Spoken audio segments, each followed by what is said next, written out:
11th element कौन सा होता है बताओ? सोडियम। कॉन्फ़िगरेशन बताओ सोडियम का प्रेजेंट। 281 कौन था 881 वाला फिर? नाइस। एटॉमिक नंबर 11 ये इसमें वैलेंसी क्या होगी तुम्हारी अब? 1 ठीक है। 13th एलिमेंट कौन सा होता है? एल्यूमिनियम।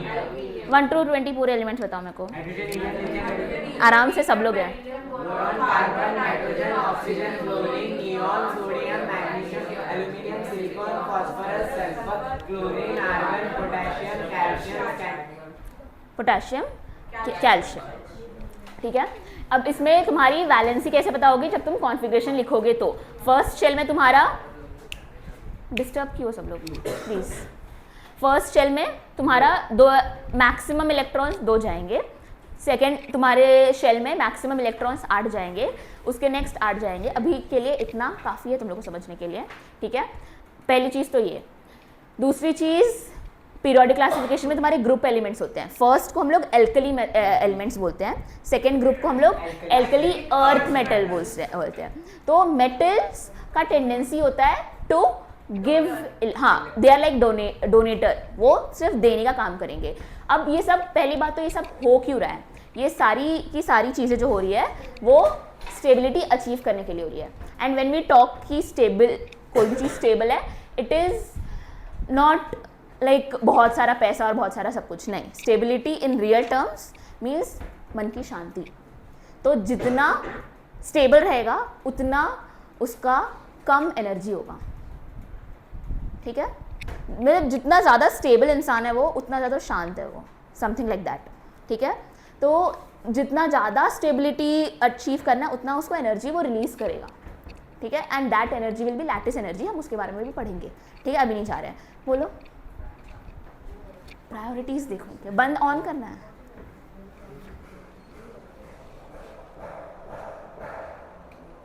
स्विच उसका कुछ डिफेक्ट है। हम ये फ़ैन पीछे वाला चाहिए बच्चों को। हाँ देखो मेरे को घुमा मत वरना मैं इसमें लटक के गिर जाऊंगी फिर मैं। हाँ तो सुनो, ऑन हो रहा है। तो हमारा पहला जो पीरियोडिक टेबल, अगर तुम लोग ने देखा होगा कभी भी, 8th वाले जो हैं उन्होंने कभी अगर पीरियोडिक टेबल देखा होगा तो हमारा सबसे पहले यहाँ पे 1A एलिमेंट्स होते हैं, 1A 2A ग्रुप्स होते हैं, और लास्ट में आके तुम्हारा नोबल मेटल होते हैं, ठीक है। और नोबल मेटल से पहले हमारे हैलाइड्स होते हैं। जिनको पता है वो सुनो, सिर्फ जिनको नहीं पता है वो समझो क्या है। 1A तुम्हारे एल्कली मेटल्स होते हैं। अब हमने ग्रुप में पहले बांटा क्यों? ग्रुप में बांटा बेस्ड ऑन सबकी वैलेंसी क्या है। हाँ प्रॉपर्टीज़ तो एक है, पर प्रॉपर्टीज़ आ रही कैसी है, कहाँ से आ रही है प्रॉपर्टीज सारी? तो आपकी प्रॉपर्टीज़ आ रही उधर से आती है कि कितने वैलेंस इलेक्ट्रॉन्स है। इट इज़ बेसिकली कि कैसे टाइप ऑफ बॉन्ड बनाएगा वो, और कैसे बॉन्ड बनाएगा वो किस पे डिपेंड करेगा, कितनी उसकी वैलेंसी है। वैलेंसी मतलब एक बैचलर लड़का जैसा वैसा है, लाइक नॉट स्टेबल, मस्ती बहुत है, कहीं भी घूमना है, कुछ भी करना है, तो वो कितना बॉन्ड कैसे बनाएगा उस बेसिस पे तुम्हारा ग्रुप बन जाता है। क्योंकि जैसे ही वो बॉन्ड बनाएंगे उस हिसाब से उनकी प्रॉपर्टीज होंगी। बैठ जाओ आराम से। तो 1A आपके जो भी है इनका वैलेंसी क्या होता है? 1 और 2A 2 ये आपका एल्कली अर्थ मेटल होता है, ठीक है। इसका 1A के एलिमेंट्स को याद रखने का है।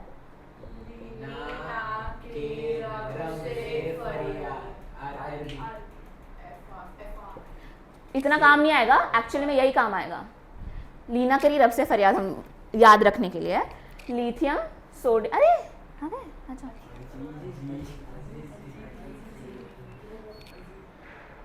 कुछ गिराओगे नहीं तो बैठ जाओ।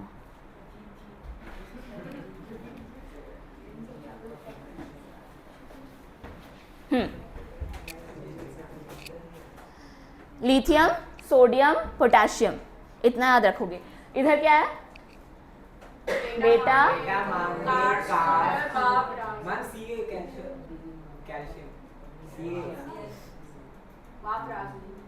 ठीक है, अपने को इतना ही लगेगा। बेटा मांगे कार, स्कूटर, बाप राजी, ऐसे याद रख सकते हो। बेरिलियम, मैग्नीशियम और कैल्शियम, हमें ये लगेगा। तो हमें ये क्यों चाहिए? क्योंकि तुम आगे पढ़ोगे 1A group elements, 2A group elements, तो तुमको समझना चाहिए कि वो है क्या। ठीक है, ये वो एलिमेंट्स हैं जो एक इलेक्ट्रॉन डोनेट करेंगे, ये वो इलेक्ट्रॉन्स ये एलिमेंट्स हैं जो 2 इलेक्ट्रॉन्स डोनेट करेंगे। अभी डोनेट क्यों करेंगे? क्योंकि मेटल्स हैं। ठीक है, periodic table goes with metals, बीच में आते हैं मेटलॉइड्स, यानी कि behave both as metals and non metals.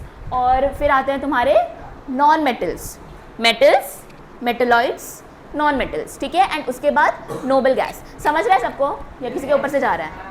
समझ रहा है? ऊपर से जा रहा है? नहीं समझ रहा है ना? 8th वाले इतना अभी तक समझा है? तो मैं हम लोगों को नॉन मेटल्स में कौन चाहिए? फ्लोरीन, क्लोरीन, आयोडीन, हमें इतना लगेगा। और नोबल गैसेस तुम लोगों को पता है कौन से होते हैं? नियॉन, रेडॉन, पहले क्रिप्टॉन, फिर जेनॉन, फिर रेडॉन, आर्गन, फिर krypton, helium, neon, argon, krypton, xenon, radon. अपने को इतना नहीं लगेगा, अपने को इतना ही लगेगा, इतना भी नहीं लगेगा, टेंशन मत लो। तो इसकी कॉन्फ़िगरेशन क्या है?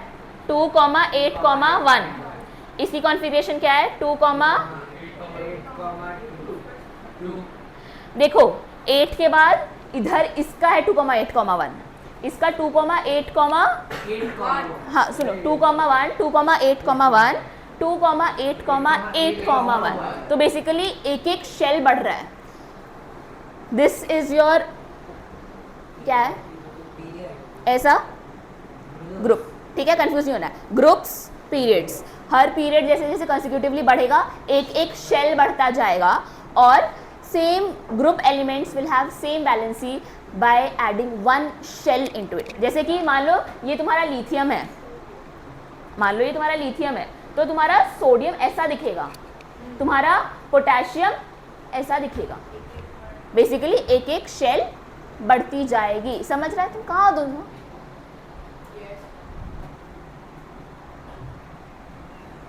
कहाँ तुम दोनों? कहाँ घूम रहे हो? कहाँ? हाँ समझ रहा है?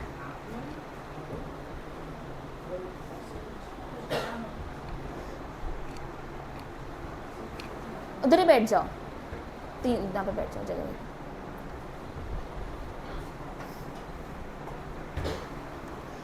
तो एक क्या था? ग्रुप है, पीरियड्स हैं। ग्रुप में वैलेंसी सेम होगी, पीरियड जैसे जैसे बढ़ता जाएगा वैसे वैसे तुम्हारा एक एक शेल बढ़ता जाएगा, कॉन्फ़िगरेशन बदलता जाएगा, बट एंड में तुम्हारा जो रहेगा वो सेम रहेगा। ठीक है, इसका वैलेंसी होता है 7 हैलाइड्स का, और नोबल मेटल्स में 0 वैलेंसी होती है, यानी कि ऑक्टेट कंप्लीट है। अब इस चैप्टर में हम बस एक ही चीज़ देखेंगे कि लोग कैसे मर रहे हैं स्टेबल होने के लिए लाइफ में। ठीक है,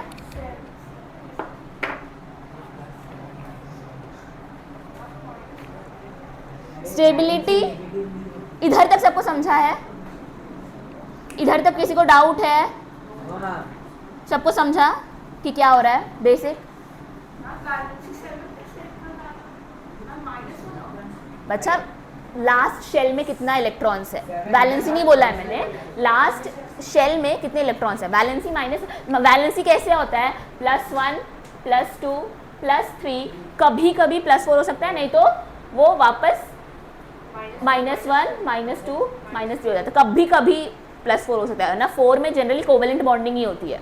4 को किसी की भी एनर्जी के एनर्जेटिकली पॉसिबल ही नहीं है कि 4 को निकाल सके, जब तक को एकदम हाई नेगेटिव आपका इलेक्ट्रो मॉलिक्यूल आके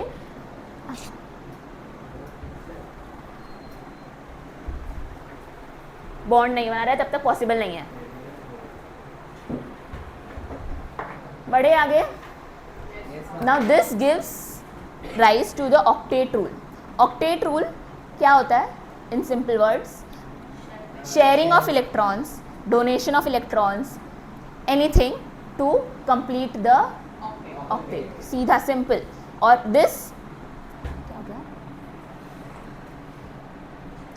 this will give rise to a stable molecule, मतलब एटम्स घूम रहे, it is like marriage, octet rule is like a marriage, stability, simple words में इट इज फॉर स्टेबिलिटी, ठीक है। तो मान लो NH3 है, इसका ऑक्टेट बनाओ कि कैसा दिखेगा ऑक्टेट रूल में। सोडियम बताओ, नाइट्रोजन का वैलेंसी, 5 ये 3 दे देगा, वो 3 ले लेगा। रुको, एटॉमिक नंबर बता पहले नाइट्रोजन का, एटॉमिक नंबर, एटॉमिक नंबर 7 समझ रहा है, प्लस 3 नहीं -2 एटॉमिक नंबर पूछा है, 7 कॉन्फ़िगरेशन लिखो इसका 2,5, 5 इसके आउटर शेल में इलेक्ट्रॉन्स हैं, वैलेंसी नहीं बोल रही हूँ मैं, वैलेंसी अलग चीज़ होती है, आउटर शेल में इलेक्ट्रॉन्स जो नंबर है वो अलग चीज़ होता है। तो इसके पास है आउटर शेल में कितने इलेक्ट्रॉन्स, बनाओ इसके 5 इलेक्ट्रॉन। पहली बात, इलेक्ट्रॉन्स एग्जिस्ट इन पेयर, बहुत कम एक्सेप्शंस हैं, हम जब एक्सेप्शन आएगा तब देखेंगे, ठीक है, ठीक है, डन।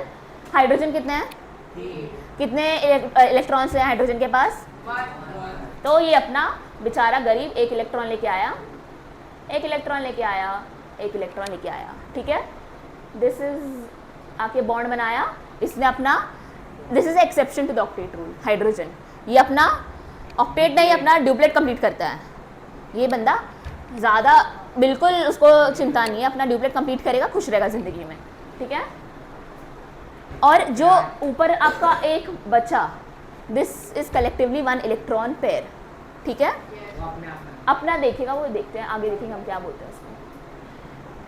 हाइड्रोजन, तीनों हाइड्रोजन के पास अपना कंप्लीट शेल हो गया, ठीक है। नाइट्रोजन का कैलकुलेट करो कितना है, 8 ऑक्टेट कंप्लीट हुआ ऑक्टेट कंप्लीट नाइट्रोजन का, समझा सबको, एक खुद से करोगे, CO2 का स्ट्रक्चर बना के देखो खुद से सब लोग, फटाफट निकालो बुक,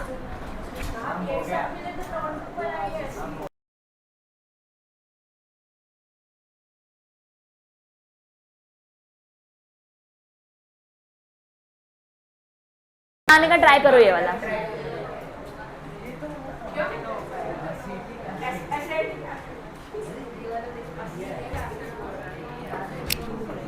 बना सबका CO2,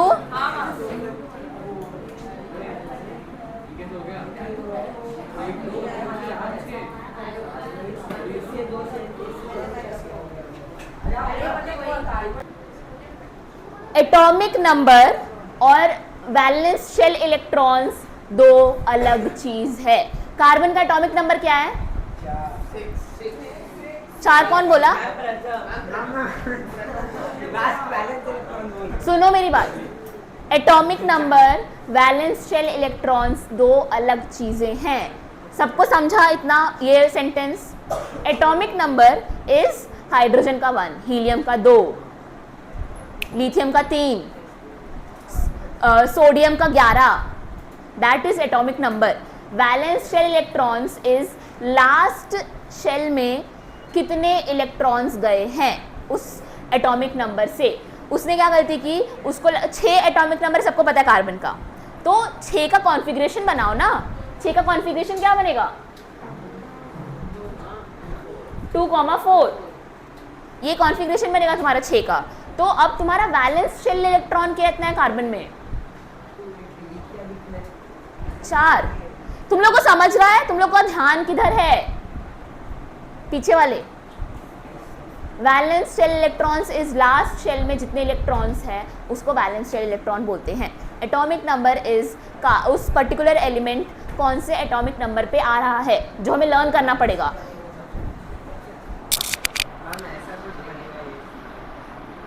रुको, रुक जाओ 2 मिनट, पीछे इतने जितने लोग डिस्टर्ब्ड हैं, अब तुम लोग डिस्टर्ब है तो क्लास के बाहर जाओ। सुनो, ध्यान से सुनो, मैं 100वीं बार रिपीट कर रही हूँ सेम चीज़। सबको डिफरेंस समझा वैलेंस शेल इलेक्ट्रॉन्स में और एटॉमिक नंबर में। सल्फर का एटॉमिक नंबर और वैलेंस शेल इलेक्ट्रॉन्स बताओ मेरे को जल्दी।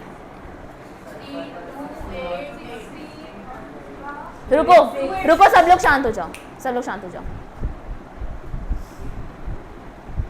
पीछे वाले को बुलाओ। सल्फर का एटॉमिक नंबर क्या है? सल्फर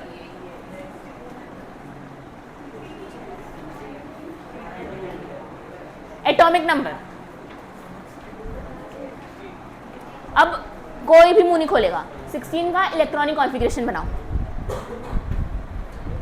जिसने भी मुंह खोला मैं उससे इतना गंदा एटॉमिक नंबर का कॉन्फ़िगरेशन निकलवाऊंगी ना। हाँ बोलो, कॉन्फ़िगरेशन बनाओ 16 का, जल्दी। समझा सबको इधर तक क्या हो रहा है? तो CO2 का कैसा बन रहा है तुम लोग का स्ट्रक्चर? कार्बन का कितना वैलेंस इलेक्ट्रॉन्स है? अब समझा क्या गलत हुआ था? और ऑक्सीजन में कितने वैलेंस इलेक्ट्रॉन्स हैं? 6. Valence electrons 6। सिमिलरली इधर भी। अच्छा उसने गलत नहीं बोला, उसने वैलेंसी बोली। हम वैलेंस शेल इलेक्ट्रॉन्स बोल रहे हैं। वैलेंसी देखो, सुनो एक और चीज सुन लो। Atomic number, valence shell electron, valency. Valency word means कितना शेयरिंग होगा इलेक्ट्रॉन्स का, कितना, या फिर तो टेकिंग एंड गिविंग होगा, that is your valency. Valence shell electrons is last shell में कितने इलेक्ट्रॉन्स हैं। एटॉमिक नंबर इज जो पीरियोडिक टेबल में एलिमेंट कहाँ कहाँ प्लेस्ड है। ठीक है, हम सिर्फ एटॉमिक नंबर याद करते हैं, बाकी हमें वैलेंस शेल इलेक्ट्रॉन्स, वैलेंसी सब हम एटॉमिक नंबर से निकाल सकते हैं। ठीक है, अभी तुम लोगों को वो चैप्टर नहीं आया पीरियोडिक क्लासिफिकेशन, जिधर तुम कॉन्फ़िगरेशन बनाना सीखोगे। इसीलिए अभी के लिए बस इतना याद रखो कि फर्स्ट शेल में मैक्सिमम नंबर ऑफ इलेक्ट्रॉन्स 2 जा सकते हैं, सेकेंड में अगेन 8 जा सकते हैं, थर्ड में भी 8 जा सकते हैं। ठीक है, इतने में तुम्हारा काम अभी हो जाएगा, बाकी का पीरियोडिक क्लासिफिकेशन में पढ़ोगे। डन? बोलो क्या डाउट है? रुक जाओ, पता है मेरे को, बना लिया है तुमने। अब सुनो मेरी बात। कार्बन, रुको सुनो, 1 मिनट रुक जाओ, सब लोग हैं क्लास में आज, थोड़ा कूल डाउन करो। कार्बन का एटॉमिक नंबर क्या था? 6 था, तो वैलेंस शेल इलेक्ट्रॉन्स में कितने आ गए? 4, 2,4। ठीक है, इसको हमने 4 इलेक्ट्रॉन्स दे दिए। ऑक्सीजन का एटॉमिक नंबर क्या था? 2,6। वैलेंस शेल इलेक्ट्रॉन्स कितने हुए? 6 इलेक्ट्रॉन्स बनाए हमने। अब 2 इलेक्ट्रॉन्स शेयर कर रहे हैं पर ऑक्सीजन, तो ये बना ऑक्सीजन का ऑक्टेट, ये बना दूसरे ऑक्सीजन का ऑक्टेट, और ये बन गया कार्बन का ऑक्टेट। समझ रहा है सबको? हाँ हाँ, कोई फर्क नहीं पड़ रहा है, बस आपको बनाने में कन्वीनियंस होगा इससे। ठीक है, सबको समझा CO2 का स्ट्रक्चर? अब इस स्ट्रक्चर में एक चीज है, मैं एक और चीज बता देती हूँ तुम लोगों अभी के लिए। सिंगल बॉन्ड है ना कभी भी, तो वो सिग्मा ही रहेगा। जैसे कि इधर था NH के साथ सिंगल बॉन्ड बना रहे सब तरफ, तो ये जो है ये सारे सिग्मा बॉन्ड ही रहेंगे, यानी कि इंडिपेंडेंटली अकेला सिर्फ सिग्मा बॉन्ड एग्जिस्ट कर सकता है। अगर पाई बॉन्ड को एक्शन में लाना है तो एक सिग्मा बॉन्ड होना ही चाहिए। मतलब समझ रहा है? बताओ, मैं बॉन्ड क्या होता है बताऊंगी, आगे पढ़ेंगे हम लोग बॉन्ड क्या होता है। 2 टाइप के, सुनो, कोई भी एलिमेंट में 2 टाइप के बॉन्ड होते हैं। एक तो तुम्हारा सिग्मा बॉन्ड होता है, एक तुम्हारा पाई बॉन्ड होता है। अरे बहुत जल्दी आ रहे हो। ठीक है, सिग्मा बॉन्ड होता है, पाई बॉन्ड होता है। क्या होता है, कैसा होता है, हम नेक्स्ट क्लास में पढ़ेंगे। अभी हम लोग पहले टाइप्स ऑफ बॉन्ड करेंगे। ठीक है, सिग्मा, अभी बस इतना ध्यान रखो कि sigma bond can only exist independently, यानी कि अगर सिंगल बॉन्ड है तो it has to be sigma bond, पर अगर डबल बॉन्ड है तो it has to be 1 sigma and 1 pi bond. समझ रहा है? एक्सेप्शन है जहाँ पे दोनों पाए होते हैं, पर उसके लिए तुम लोगों को MOT पढ़ना पड़ेगा, जो अभी नहीं है, 11th-12th में है। खुश हो जाओ। बॉन्ड मतलब how you have your bond with your family, वैसा 1 atom is having a bond with another atom to make a molecule। ठीक है, अब वो बॉन्ड बनेगा कैसे, इलेक्ट्रॉन से बनेगा। इसलिए मैंने इतना, ये जो तुम्हारे चैप्टर में नहीं है ना, वो हम आधे घंटे से पढ़ रहे हैं, क्योंकि तुम लोगों को समझना चाहिए जब हम बॉन्ड बनाएं तब कि कैसे बन रहा है बॉन्ड, इलेक्ट्रॉन से बनता है बॉन्ड, ठीक है। तो मैंने क्या बोला, which is the bond which can exist independently, और अगर डबल है तो it has to be 1 pi and 1 sigma, और अगर ट्रिपल है तो it has to be 1 sigma and 2 pi bonds, 1 sigma and 2 pi bonds. अब हमने एक्सेप्शन है, एक्चुअली एक एक्सेप्शन है जहाँ पे दोनों पाई बॉन्ड एग्जिस्ट कर रहे हैं, बट उधर नहीं जाते हम लोग अभी, ठीक है। तुम ढूंढ के आना, तुम्हारा होमवर्क है C2 के टाइप ऑफ बॉन्ड्स। C2 में C2 डबल कार्बन कैसा टाइप ऑफ बॉन्ड है, तुम्हारा होमवर्क है, तुम ढूंढ के आओगे कि कैसा बॉन्ड है C2 में और क्यों है।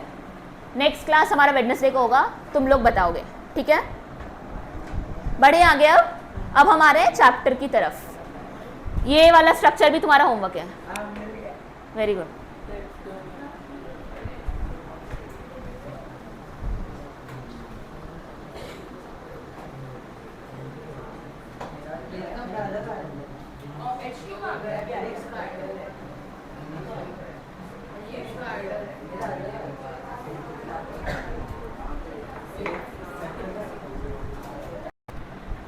पहला 3 टाइप के बॉन्ड होते हैं बेसिकली, ऑक्टेट्स कंप्लीट करने के लिए बॉन्ड्स बन रहे हैं, 3 टाइप के होते हैं। कौन से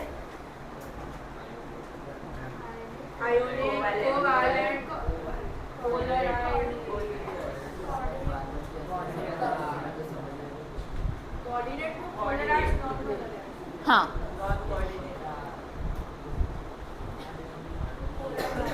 हम आयोनिक देखते हैं पहले। आयोनिक टर्म से तुम लोगों को क्या समझ रहा है,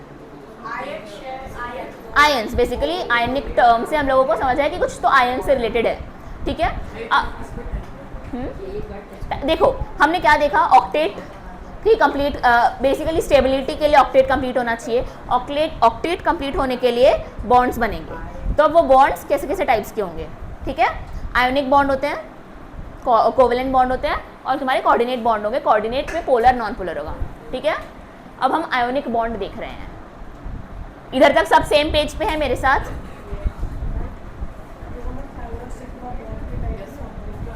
सिग्मा और पाई टाइप ऑफ बॉन्ड है जो 2 एलिमेंट्स के बीच में होंगे टू मेक द कंपाउंड। हम बताते हैं कैसे होगा वो, ठीक है। पाई और सिग्मा, अभी के लिए सिग्मा और पाई बॉन्ड से मत जाओ, वो सिग्मा और पाई बॉन्ड्स जो है ना वो तीनों में प्रेजेंट होते हैं। अच्छा रुको, मैं तुम लोगों को इंडिविजुअली जो तुम हो वो हो, मॉम डैड के साथ तुम्हारा अलग रिलेशन है, तुम उनके बेटे हो, बट तुम्हारी बहन के लिए तुम भाई हो, ठीक है। तो सेम लाइक दैट सिग्मा और पाई बॉन्ड्स सब तरफ होंगे, बट डिफरेंट बॉन्ड्स में उनका डिफरेंट रोल होगा। समझा, बेसिक थोड़ा आइडिया मिल गया। क्या है, हम आगे देखेंगे क्या है। आयोनिक नाम से क्या समझता है तुमको, आयंस है। आयंस कैसे बनते हैं, जब प्रॉपर चार्ज आता है, लाइक या तो नेगेटिव चार्ज होना चाहिए बराबर से, सुनो फिर, आयंस मतलब या तो प्रॉपरली पॉजिटिव चार्ज है या तो प्रॉपरली नेगेटिव चार्ज है।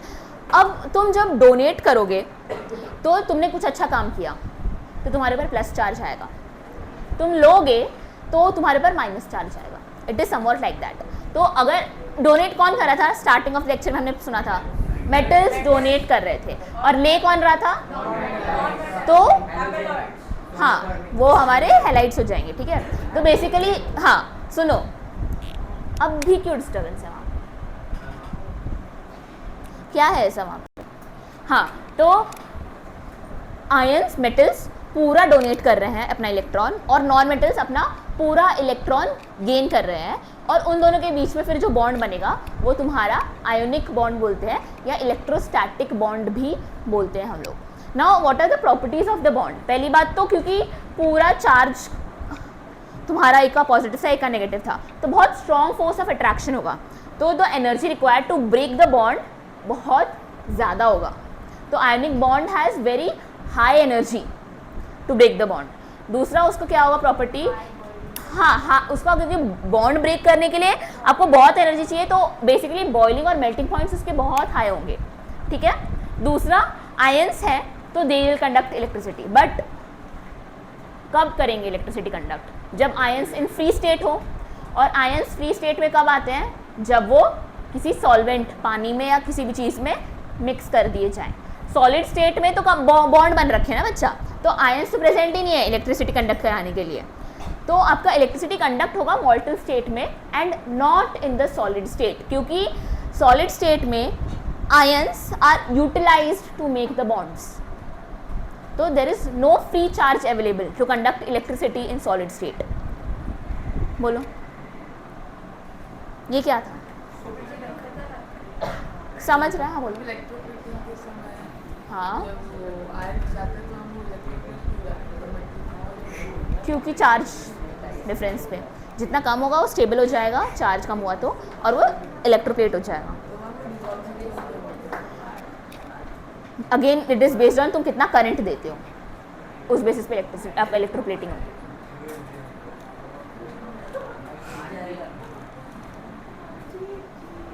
तुम लोग बहुत बनाओ इसका बॉन्ड।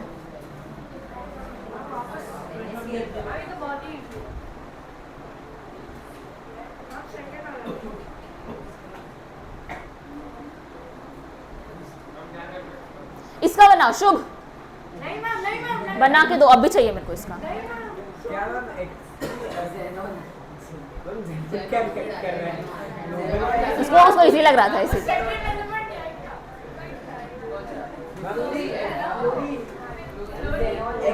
बनाओ शुभ। मैम मैं ऐसे ही बोल रहा था, मुझे तो पता भी नहीं। NaCl का स्ट्रक्चर बनाओ, कैसा होगा? मेरे को जानना है कि कितने इलेक्ट्रॉन्स शेयर हो रहे हैं। और AgCl3 में बनाओ स्ट्रक्चर, बताओ कितने इलेक्ट्रॉन्स शेयर हो रहे हैं। NaCl बना के बताती हूँ, AgCl बनाओ, ये एक्सक्लूसिवली शुभ बताएगा। मैम मैं घर से हाँ, उधर तक पहुंचेंगे हम लोग। सोडियम का एटॉमिक नंबर क्या है? तो हाँ, वैलेंसी 1।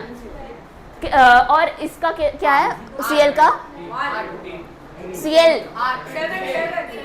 7 इलेक्ट्रॉन्स है। तो बेसिकली 2,8,1। अगर ये एक, सुन लो सब लोग, अगर ये एक इलेक्ट्रॉन लूज करेगा तो इसका स्टेबल कॉन्फ़िगरेशन आ जाएगा। और क्लोरीन का अगर वो एक इलेक्ट्रॉन गेन करेगा तो वो 8 की तरफ चला जाएगा। 7 लूज करना आसान है या 1 गेन करना आसान है? एनर्जेटिकली तुम मैक्सिमम 3 डोनेट कर सकते हो बच्चा। अगर 4 भी एक्शन में आ रहा है ना, तो बहुत रेयर केस में 4 डोनेट होता है, वरना 4 शेयर ही होगा मोस्ट ऑफ द केसेस। तो अगर ये 7 है तो ये 8 ज़्यादा आसानी से रीच कर सकता है, और अगर ये 1 है तो ये अपना 1 लूज करके ज़्यादा आसानी से स्टेबल हो सकता है। ठीक है, तो आपका Na में 1 लूज होगा, तो जो लूज करेगा वो कौन सा साइन आएगा, और जो गेन करेगा वो कौन सा साइन लेगा? तो ये तुम्हारा बॉन्ड बनाता है NaCl। समझा कैसे बनाओगे? तो how it is actually like, looks like. तो तुम क्रॉस चार्ज करोगे, दोनों का आपका Na में 1 आएगा, Cl में 1 आएगा, तो 1 1 कैंसिल हो जाएगा, बेसिक 1 लिखने की जरूरत नहीं है। तो NaCl आता है। वो डायग्राम इसमें नहीं बनेगा क्योंकि इधर डोनेशन हो रहा है। निकालो। अरे मैंने कहीं देखो तुमने जो ये दोनों बनाया ना, सुनो, ये जो तुमने बनाया ना, ये तुम्हारा कोऑर्डिनेट बॉन्ड है। अभी हम पढ़ेंगे, हाँ हम पढ़ेंगे। मैं तुम्हें ये बता रही थी, क्यों बताई मैं? ऑक्टेट रूल समझाने को बताई मैं। ये टाइप ऑफ बॉन्ड हम आगे पढ़ेंगे, ठीक है? कैसे होगा ना?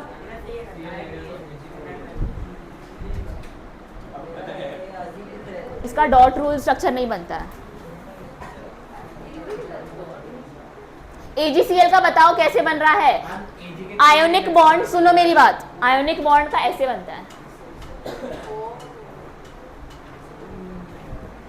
मैंने तुम लोगों को इससे पहले जो दो ऑक्टेट्स बनवाए हैं वो अलग टाइप ऑफ बॉन्ड में बनता है, वो मैंने तुम लोगों को ऑक्टेट रूल समझाने के लिए बताया था। उसका टाइप ऑफ बॉन्ड हम आगे देखेंगे कैसा होता है। आयोनिक बॉन्ड में हम ऐसे देखते हैं। समझ रहा है सबको? पक्का?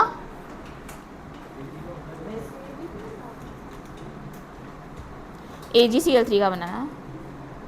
पर तुमने वो क्या शेयर कैसे करा दिया? अरे मैं कितनी बार बोलूँ, दे दिया हाँ दे दिया मैंने, एक एक दे दिया। दे दिया। तो ये बनाओ, ऐसा बनाओ उसका, कैसे बनेगा? देखो मैं पता क्यों बनवा रही हूँ, एग्जाम, स्कूल के एग्जाम में तुम लोग से बनवाया जाएगा। स्कूल के हैवी नहीं।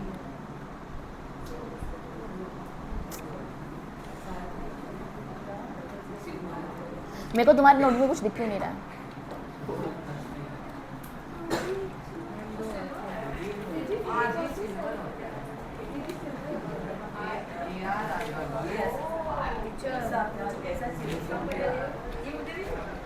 अरे क्रॉस AgCl3 Ag का एटॉमिक नंबर बताओ जरा मेरे को। इससे ज़्यादा करेंगे। आयरन के भी 3 भी होता है। AgCl3 का भी कंपाउंड होता है, बट उसका कॉन्फ़िगरेशन मैं तुम लोग को नहीं बताना चाहती हूँ अभी। AlCl3 करो।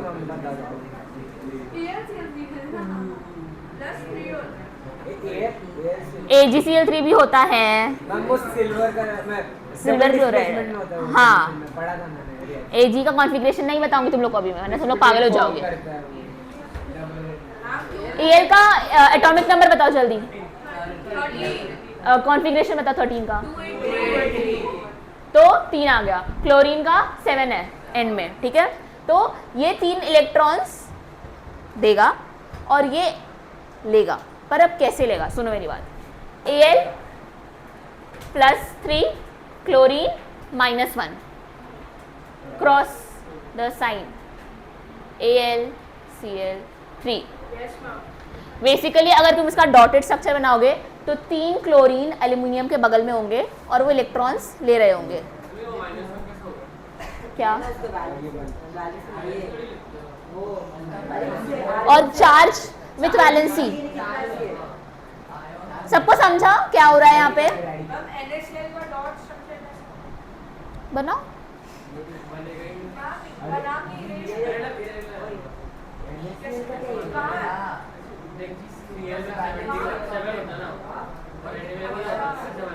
सबको समझा AlCl3 का स्ट्रक्चर समझा सबको? HCF5 का बना के लेके आना शुभ। नहीं अच्छा लिखना है, लिखो। किस किस के बीच में बनते हैं ionic bond? Metals and non metals के बीच में आयनिक बॉन्ड बनते हैं, सिंपल, ठीक है। किसी को कोई डाउट है आयनिक बॉन्ड्स में? अब बढ़े आगे। जब आयनिक बॉन्ड बनती है, मैंने कुछ बोला था कि जब बॉन्ड बनते हैं तो स्टेबिलिटी अचीव होती है। तो स्टेबिलिटी अचीव मतलब क्या? एनर्जी के कैसा? ज़्यादा के कम? कम। तो एनर्जी क्या होगी जब बॉन्ड बनेगा? तो कम एनर्जी है, फाइनल कंपाउंड के पास एनर्जी कम है, तो एनर्जी क्या होगी? रिलीज। एनर्जी होगी रिलीज। तो जब तुम्हारे आयनिक बॉन्ड बनते हैं, कोई भी टाइप के बॉन्ड बनते हैं, तो एनर्जी रिलीज होती है, और जो वो एनर्जी रिलीज होती है उसको हम बोलते हैं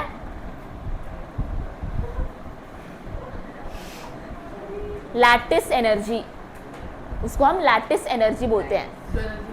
हाँ, और अब समझो, 2 चीज समझो। पहली बात तो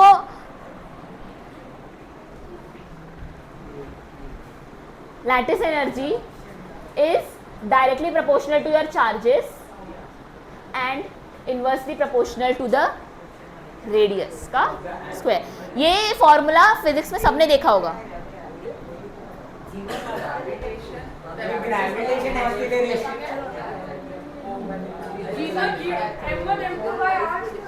ये तुम लोगों ने देखा होगा, मैकेनिक्स में भी देखा होगा, ग्रेविटेशन में भी देखा होगा। तो लैटिस एनर्जी क्या है? Energy released when a bond is formed. Basically कोई भी बॉन्ड फॉर्म होता है तो जब कंपाउंड बनता है तो स्टेबल कंपाउंड बनने के लिए एनर्जी रिलीज होती है, बिकॉज जितना ज़्यादा एनर्जी होगी उतना अनस्टेबल तुम्हारा कंपाउंड होता है। तो तुम अगर इसको तुम प्रोपोर्शनैलिटी रेशियो में लिख सकते हो, लिखना है तो it can go like stability is inversely proportional to energy. जितना कम एनर्जी होगा उतना ज़्यादा स्टेबल होगा। कंपाउंड में, मतलब both elements together forming a compound, जितना ज़्यादा स्टेबल कंपाउंड है उतना उसमें कम एनर्जी होगा, तो एनर्जी रिलीज करते हैं वो, तो जो एनर्जी रिलीज करते हैं उसको हम लैटिस एनर्जी बोलते हैं, ठीक है। Lattice energy is directly proportional to the charge of the elements and inversely proportional to the radius. But इधर एक चीज़ आती है, अगर केटायन, केटायन मतलब क्या होता है, और एनायन मतलब क्या होता है, ठीक है। तो lattice energy is basically depending on cation पे बात हो रहा है या एनायन पे बात हो रहा है, दोनों में it will be directly proportional to charge. But for a cation जितना छोटा रेडियस होगा उतना ज़्यादा लैटिस एनर्जी होगा।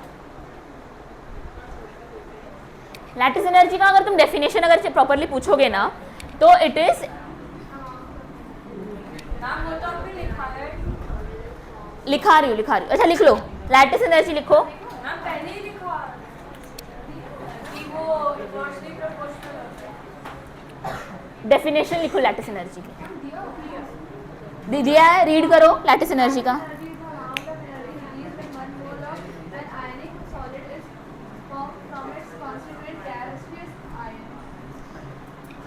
समझा तुम लोगों को? अब बोलूं मैं? चलेगा। दो एलिमेंट्स मिलके कंपाउंड बना रहे हैं, तो वो दो गैशियस एलिमेंट्स मिलके जब कंपाउंड बनाएंगे, 1 मोल ऑफ द कंपाउंड, उसमें जो एनर्जी लगेगी दैट इज लैटिस एनर्जी। वापस, दो गैशियस एलिमेंट्स हैं, वो दोनों मिलके कंपाउंड बनाएंगे, 1 मोल ऑफ द कंपाउंड जो बनी है, वो बनाने के लिए जो एनर्जी है, हाँ रिलीज है, लग रही है, जो भी, that is lattice energy. Release आपकी आयनिक बॉन्ड में होती है, कहीं कहीं यूज भी हो सकती है, क्योंकि कहीं कहीं इट कैन गो उल्टा, energy required to break the 1 mole of bond, वो भी आपका एनर्जी में ही आ रहा है ना, क्योंकि पर उधर आप दे रहे हो लैटिस एनर्जी, इधर जहाँ बनेगा बॉन्ड वहाँ रिलीज होगी, जहाँ बॉन्ड तोड़ना है वहाँ आपको एनर्जी देनी पड़ेगी। तो lattice energy is in generalize term it is energy required to form 1 mole of the compound from its gaseous elements. सबको समझा लैटिस एनर्जी क्या है? एक बार फिर से, एलिमेंट्स, एक तुम्हारा कंपाउंड है, वो कंपाउंड बना है दो, जैसे NaCl ले लो, मान लो NaCl ले लो, Na और Cl से बना है, तो जितना Na और Cl लगेगा तुमको गैशियस स्टेट में 1 मोल NaCl बनाने को, वापस बोलो, जितना सोडियम और क्लोरीन तुमको लगेगा गैशियस स्टेट में सोडियम क्लोराइड बनाने को 1 मोल का एनर्जी, उतनी energy is the lattice energy. Mole is the unit to identify amount, basically to, जैसे किलो वैसा मोल, तुम्हारा वेट केजीज में ये कर रहे हो ना, वे कर रहे हो, तो वैसे एलिमेंट्स जो हैं वो मोल्स में वे होते हैं। सबको समझा लैटिस एनर्जी क्या है? अब लैटिस एनर्जी जो है वो डायरेक्टली प्रोपोर्शनल टू चार्ज है, इनवर्सली प्रोपोर्शनल टू रेडियस है, पर बात समझो, ये रेडियस किसका रेडियस है? कंपाउंड का रेडियस है। सुनो मेरी बात, वापस सुनो, lattice energy is directly proportional to the charge and inversely proportional to the radius. पर ये किसका रेडियस? NaCl कंबाइन होने के बाद जो सोडियम क्लोराइड कंपाउंड बनाए उसका रेडियस से इनवर्स प्रोपोर्शन है। पर NaCl में इंडिपेंडेंट सोडियम है और इंडिपेंडेंट क्लोराइड है, तो ये तुम्हारा कैटायन है कि एनायन है? सोडियम,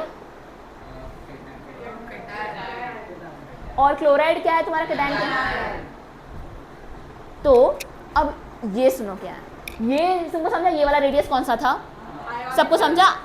आयोनिक कंपाउंड का रेडियस है ये, ठीक है। अब कैटायन जितना छोटा होगा, यानी कि R जितना कम होगा, उतना ज़्यादा लैटिस एनर्जी होगा। क्यों, कोई बता सकता है?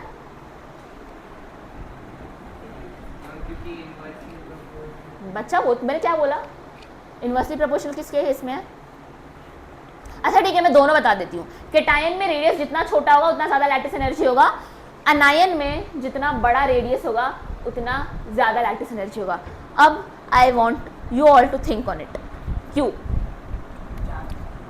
हाँ देखो, तुमने जो वर्ड बोला ना चार्ज, उसी अराउंड सोचो. मैम रेडियस कम होगा तो फिर इलेक्ट्रॉन ज़्यादा पास होंगे तो फिर एनर्जी ज़्यादा रिक्वायर्ड होगा रिएक्टर. अगर you are talking this in terms किसके बेस में करोगे? कैटायन के एनायन के टर्म्स में बोल रहा हूँ. कैटायन के बेस में तुम नेगेटिव चार्ज कहाँ से ला रहे हो बीच में? थिंक मोर ऑन कि न्यूक्लियस में क्या प्रेजेंट होता है.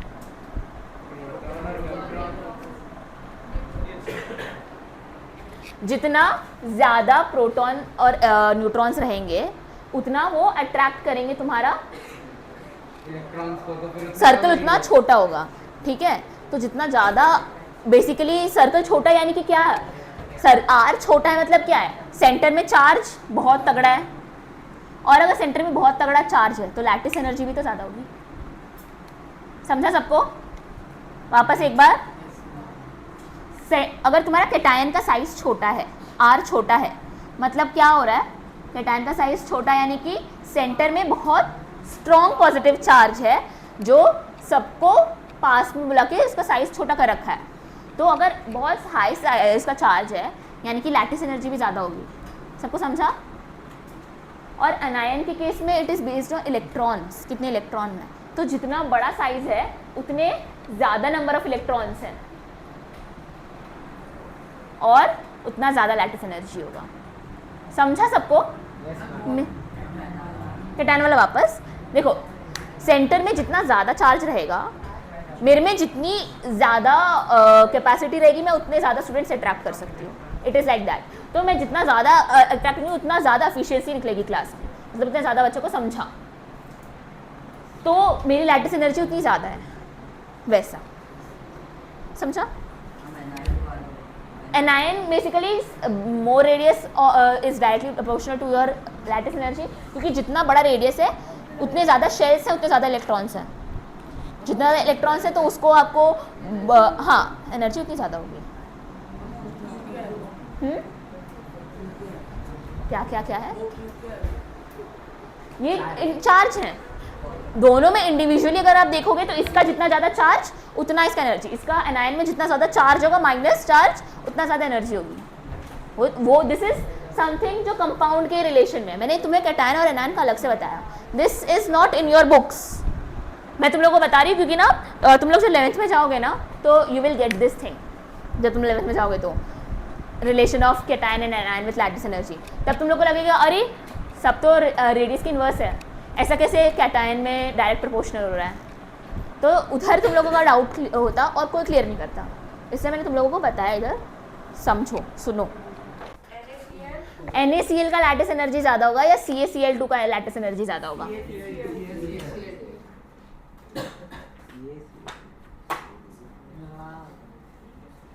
वापस सोचो.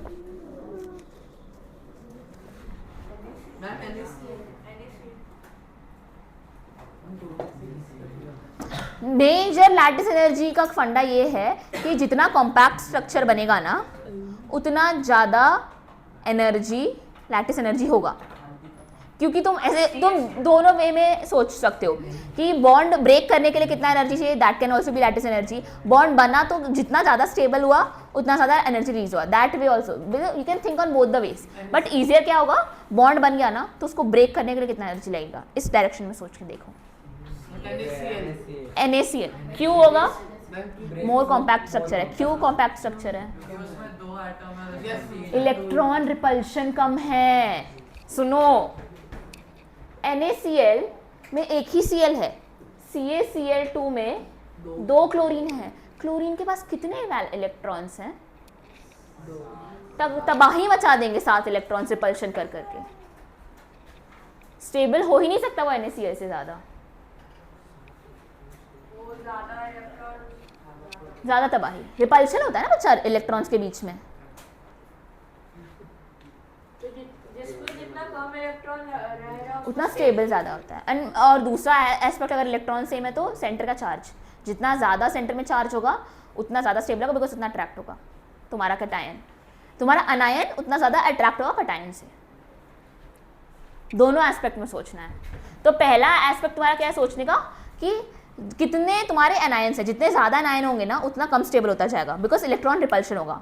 अगर नंबर ऑफ एनायन सेम है फिर तुम आओगे सेंटर के चार्ज पे, कैटायन के सेंटर में कितना चार्ज है। जितना ज़्यादा चार्ज होगा सेंटर में कैटायन के उतना ज़्यादा लैटिस एनर्जी होगा, यानी कि उतना ज़्यादा स्टेबल होगा। सबको समझ रहा है? बोलो। MgCl2 और AlCl3 दोनों में से किस में ज़्यादा लैटिस एनर्जी है? लिखो सब लोग। तुमको पता है तुम्हारे गाल कितने टेम्पटिंग है?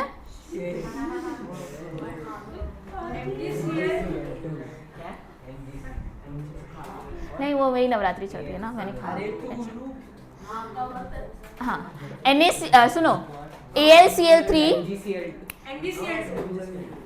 इलेक्ट्रॉन का स्टेबल ज्यादा होगा। सुनो एक बार वापस सुन लो।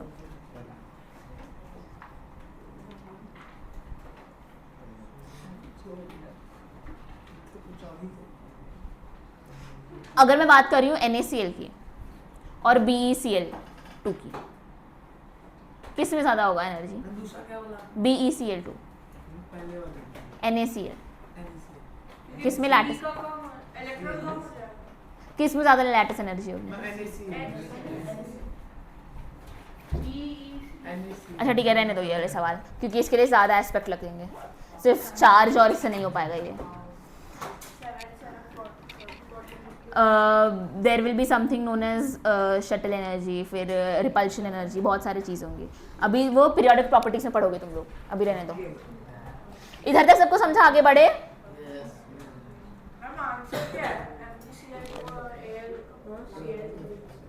क्या लगता है? MgCl2। बढ़े आगे, किसी को कोई डाउट है तो पूछ सकते हो। हो गया सब लोग का? बढ़े आगे। आयोनिक में क्या हुआ था? इलेक्ट्रॉन्स क्या हो रहे थे? देन लेन हो रही थी, प्रॉपर डोनेट कर रहे थे और प्रॉपर कोई ले रहा था। कोवेलेंट बॉन्ड छाटा लगा मारो दोनों। क्या बता रहे थे? सबको जानना है, सबको बताओ। आयोनिक बॉन्ड, तुम आओ, तुम 9th का 1 घंटा है ना क्लास, तुम आओ 9th क्लास। हाँ सुनो, आयोनिक बॉन्ड में क्या आ रहा था? पूरा प्रॉपर एक इलेक्ट्रॉन दिया जा रहा था और पूरा प्रॉपर एक इलेक्ट्रॉन लिया जा रहा था। कोवेलेंट बॉन्ड में होता है शेयरिंग, और इस शेयरिंग में होता क्या है पता है? मोर इलेक्ट्रोनेगेटिव एलिमेंट जो भी होता है, इलेक्ट्रोनेगेटिव एलिमेंट मतलब जिसमें ज़्यादा नेगेटिव चार्ज है, नेगेटिव पुल ज़्यादा है। मोस्टली किस में होता है नेगेटिव पुल ज़्यादा? नॉन मेटल साइड में होता है। मेटल्स का तो टेंडेंसी है भाई दे दो, खींचने की टेंडेंसी किस में होगी? नॉन मेटलिस्ट साइड में होगी। तो जो मोर इलेक्ट्रोनेगेटिव मेटल्स होते हैं ना, फ्लोरीन तो पूरा ले लेगा भाई, उससे थोड़ा आगे इधर जो भी बोला, इससे थोड़ा और इधर आएगा जो ऑक्सीजन, हाँ ऑक्सीजन भी तो पूरा ले ही लेगा भाई ऑलमोस्ट, पर ठीक है वो कभी कभी शेयरिंग भी करेगा। तो जो मोर इलेक्ट्रोनेगेटिव एलिमेंट्स होंगे ना वो शेयर बोलेंगे आ जाओ शेयर करते हैं, पर शेयरिंग में ना वो अपनी तरफ पुल ज़्यादा कर लेते हैं इलेक्ट्रॉन्स को। तो हाँ यस, तो यू विल सी ऐसा sign del positive, del negative. ये क्या है? Partial negative charge, partial positive charge. ऐसी चार्जेस फॉर्म होती है तुम्हारे कोवेलेंट बॉन्ड में, क्योंकि कोवेलेंट बॉन्ड में हो तो रही है छलावे का कि हाँ भाई शेयर करते हैं, आ जाओ शेयर करते हैं, पर इलेक्ट्रोनेगेटिव एलिमेंट कर क्या रहे हैं? धोखा इलेक्ट्रोपॉजिटिव एलिमेंट्स के साथ। वो कोवेलेंट में होता है कि कोवेलेंट में पोलर होता है कि कोऑर्डिनेट में पोलर का होता है? कोऑर्डिनेट में भी नॉन पोलर पोलर होता है, इसमें भी आपको कभी कभी शेयरिंग हो जाता है। बेसिकली इट इज़ लाइक उसमें आप पूरा एक डोनेट कर रहे हो बॉन्ड। हम उधर पहुंचेंगे, रुक जाओ।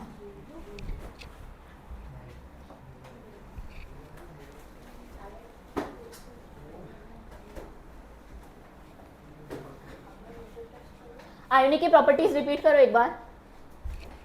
High boiling point, high energy to break bonds, third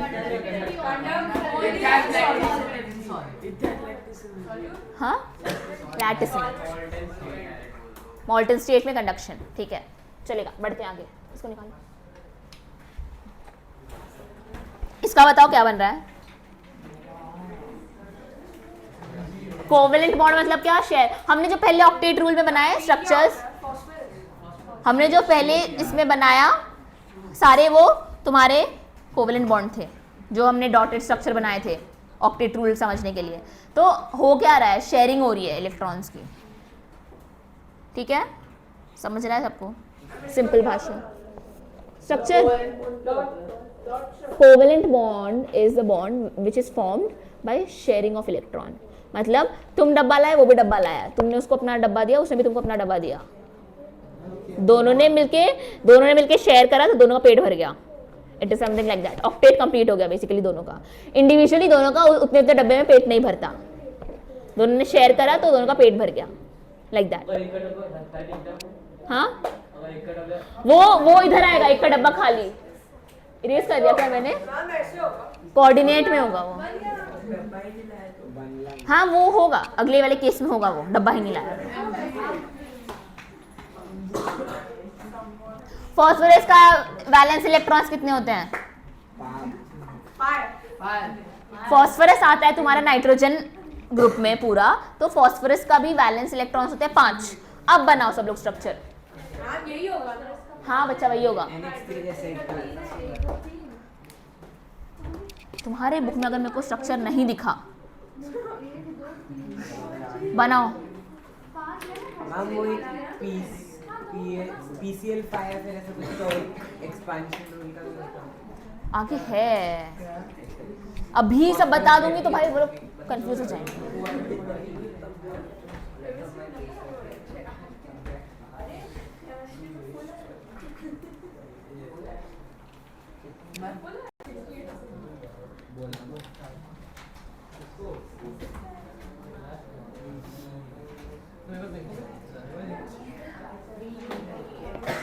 बनाओ।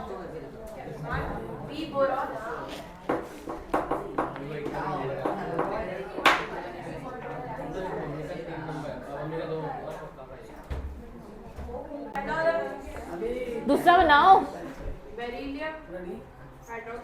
बोरॉन, ये कौन सा एलिमेंट है? वैलेंस इलेक्ट्रॉन्स 3 क्लोरीन के साथ बनाएंगे। 1 2 3 क्लोरीन क्लोरीन क्लोरीन, एक एक क्लोरीन कंप्लीट हो गया। ठीक, क्लोरीन को एक ही चाहिए था, क्लोरीन कंप्लीट हो गया। बोरॉन का कितना हुआ जरा बताओ? क्या हो रहा है ये? हम अभी तक देख रहे थे कि ऑक्टेट कंप्लीट होगा, 8 हो जाएंगे कोवेलेंट में तो बॉन्ड स्टेबल हो जाएगा, बट 6 है इधर। तो कोवेलेंट बॉन्ड में टाइप्स हैं। अब सुनो मेरी बात, पहला है first type, less than 8 electrons centre वाले के पास, या फिर तो more than 8 electrons centre element के पास। ये है example of centre element having less. अब सब लोग प्लीज सुन लो, ये एग्जाम्पल है कि सेंटर में 8 से कम इलेक्ट्रॉन है। हमने बना के देखा कितने इलेक्ट्रॉन आ रहे हैं बोरॉन के पास, हमारा 6 आ रहे हैं। अब तुम अगर कौन सा स्ट्रक्चर बनाओगे? PF5 बनाओ, इसका स्ट्रक्चर बनाओ। इसमें 10 हो रहे हैं। PF5 बनाओ सब लोग फटाफट। मैम ये वही एक्सेप्शन है। PF5 बनाओ। इसका वैलेंस इलेक्ट्रॉन बताओ, P का कितना होता है? 5। अब बना पाओगे सब लोग? P के पास 5 वैलेंस इलेक्ट्रॉन्स होते हैं, बनाओ फटाफट।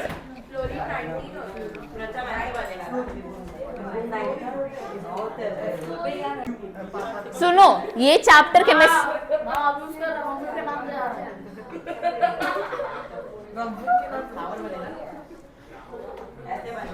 दो बाहर हो गया, दो बाहर हो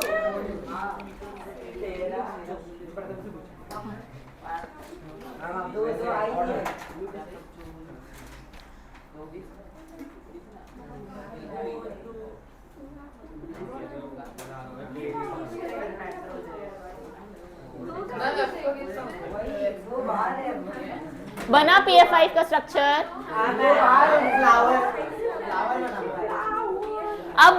PF5 का स्ट्रक्चर बनाने के बाद फॉस्फोरस के पास कितने इलेक्ट्रॉन्स है, काउंट करो।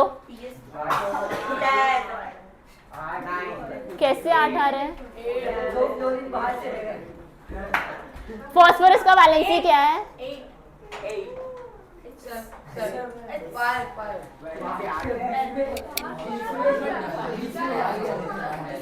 वैलेंसी क्या है फॉस्फोरस की? अब बनाओ स्ट्रक्चर। सुनो, 1 2 3 4 5। फ्लोरीन कितने हैं? फ्लोरीन की वैलेंसी क्या होती है? 7 वैलेंस इलेक्ट्रॉन होते हैं, 1 वैलेंसी होती है, यानी कि 1 लेगा वो स्टेबल हो जाएगा। तो सब फ्लोरीन आ गया अपना 1 लेने के लिए, और फ्लोरीन का बाकी का हम बना ही देती हूँ यार।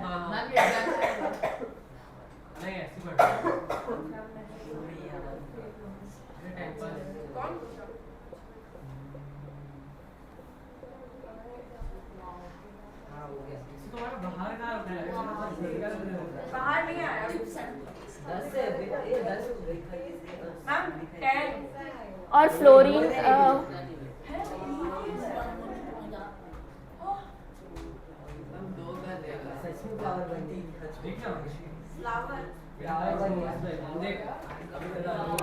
अब कैलकुलेट करो फॉस्फोरस का।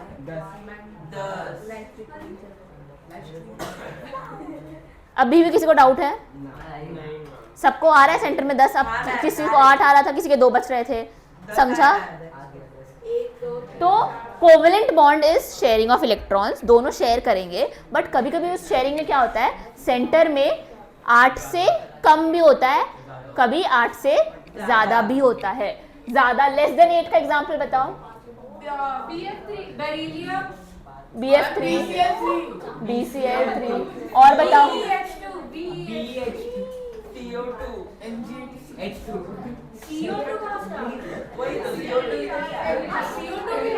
मोर देन 8 के एग्जांपल्स बताओ।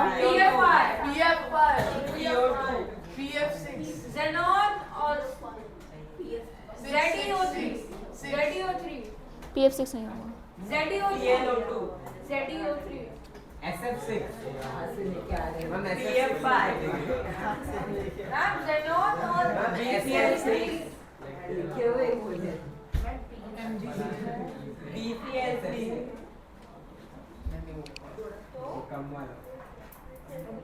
ये वाला स्ट्रक्चर बनाओ सब लोग।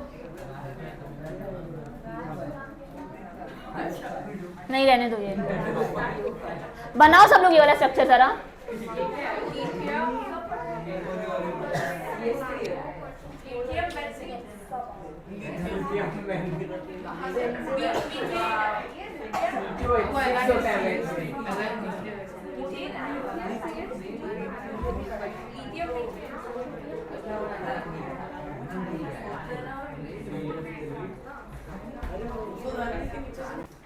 नाउ सेकेंड क्लासिफिकेशन जो तुम्हारा होता है that is single covalent bond and double covalent bond.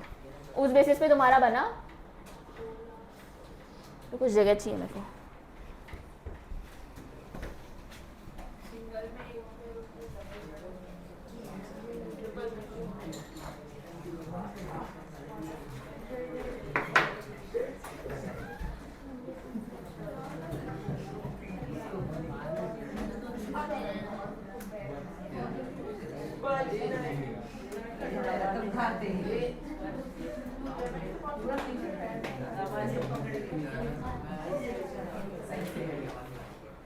हो गया?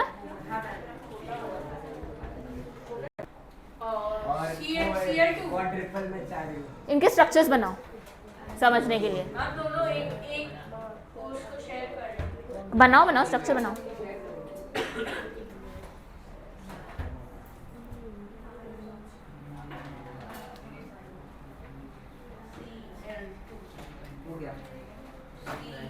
समझ रहे हैं? तुम्हारे बगल में समझ रहे हैं? नाम क्या?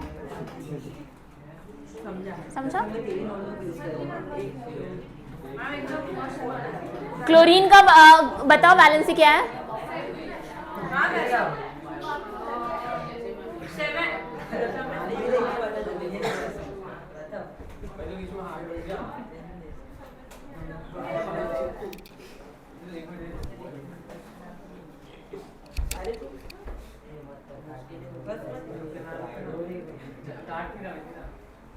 बनाओ। क्लोरीन की वैलेंसी क्या है? 7 वैलेंस इलेक्ट्रॉन्स है, 1 वैलेंसी है, ठीक है। तो ये रहा तुम्हारा एक क्लोरीन, ये रहा तुम्हारा दूसरा क्लोरीन। 7 इलेक्ट्रॉन्स बनाओ, 1 2 3 4 5 6 7, 1 2 3 4 5 6 और ये रहा 7। अब ये एक इसके साथ शेयर कर रहा है और ये एक इसके साथ शेयर कर रहा है। दोनों का ऑक्टेट कंप्लीट हुआ, दोनों खुश जिंदगी में, दोनों का ऑक्टेट कंप्लीट हो गया एक शेयर करके। This is the bond. तो बीच वाला कुछ दो ऐसे भी कर सकते हैं, मतलब बीच वाला दो ऐसे कैसे भी कर सकते हो। अब O2 में कितने वैलेंस इलेक्ट्रॉन्स हैं? 6 सब लोग एग्री कर रहे हैं? अब मुझे तुम्हारे बुक में अगर सारे स्ट्रक्चर्स नहीं मिले, मैं तुमको जाने नहीं दूंगी। 8 कौन सा क्लास है इसके बाद? नहीं जाने दूंगी। और फिजिक्स चले जाओगे, 8:30 से बिठाऊंगी। क्यों? क्योंकि मेरे तो एग्जाम खत्म हो गए हैं, मैं बहुत फ्री हूँ जिंदगी में। हाँ, तो क्लास में नहीं बनाओगे तो मैं तो बिठाऊंगी 8:30 के बाद। मैं बहुत फ्री हूँ। हाँ, तो अभी क्यों नहीं बन रहा है स्ट्रक्चर? इसको पेन दो। हाँ, आ गया। एक एक स्ट्रक्चर चाहिए मेरे को। डबल को वाले। हाँ, ऑक्सीजन की वैलेंस इलेक्ट्रॉन्स कितने हैं? 6 हैं।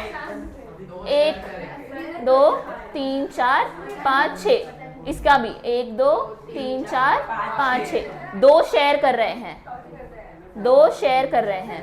अब इंडिविजुअली दोनों का काउंट कर कितना हुआ? 1 2 3 4 5 6 7 8। ऑक्टेट कंप्लीट ऑक्सीजन का, दूसरे वाले का भी 1 2 3 4 5 6 7 8। दोनों का ऑक्टेट कंप्लीट, दोनों खुश। कितने कोवेलेंट बॉन्ड बने? 2। अब इधर मैं तुम लोगों को बताती हूँ, ये होगा तुम्हारा सिग्मा और इधर तुम्हारा होगा एक सिग्मा और एक पाई। अब समझा? तुम्हें समझा? कोवेलेंट में तुम्हारा सिग्मा और पाई बॉन्ड होगा। तुम पूछ रहे थे ना कहाँ आएगा? कोवेलेंट में एक सिग्मा, अगर डबल कोवेलेंट है तो एक सिग्मा एक पाई होगा। होमवर्क क्या है तुम लोगों को? किसका बॉन्ड सर्च करना है? C2 का। मेरे को सबसे जवाब चाहिए C2। तो कोई वो अजीब सा होता है ना, C60 वाला। अरे वो बॉल क्या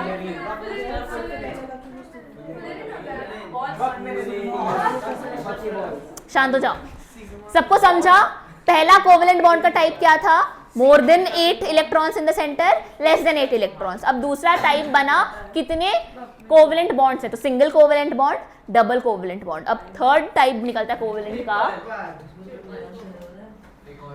polar, non polar. Non polar. ये आते हैं तुम्हारे नॉन पोलर में। मैम एक बार टाइप बता देती हूँ सारा। यहाँ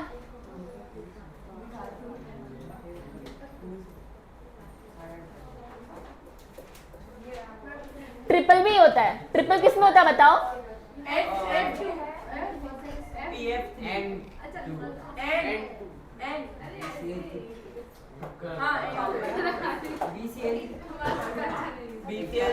N2 का स्ट्रक्चर बनाओ सब लोग। N2 का नाइट्रोजन का क्या होता है? मैम पहले पता था पूछने।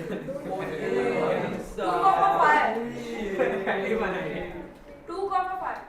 हाँ, तो 5 हुए, हाँ कि नहीं? तो N2 का बनाओ स्ट्रक्चर, कैसा बनेगा?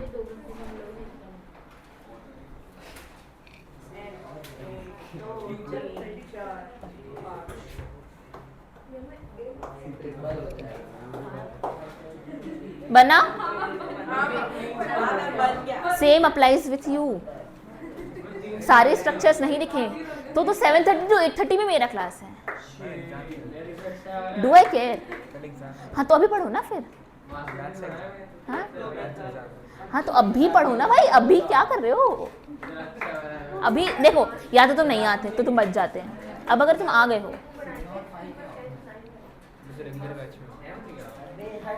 मेरे को फर्क नहीं पड़ता। मैं तुम्हारे ऊपर सेम एनर्जी डाल रही हूँ जितना मैंने एडवांस बैच पे डाल रही हूँ। मुझे सेम रिस्पॉन्स चाहिए। बना N2 का स्ट्रक्चर सबसे? 5 1 2 3 4 5।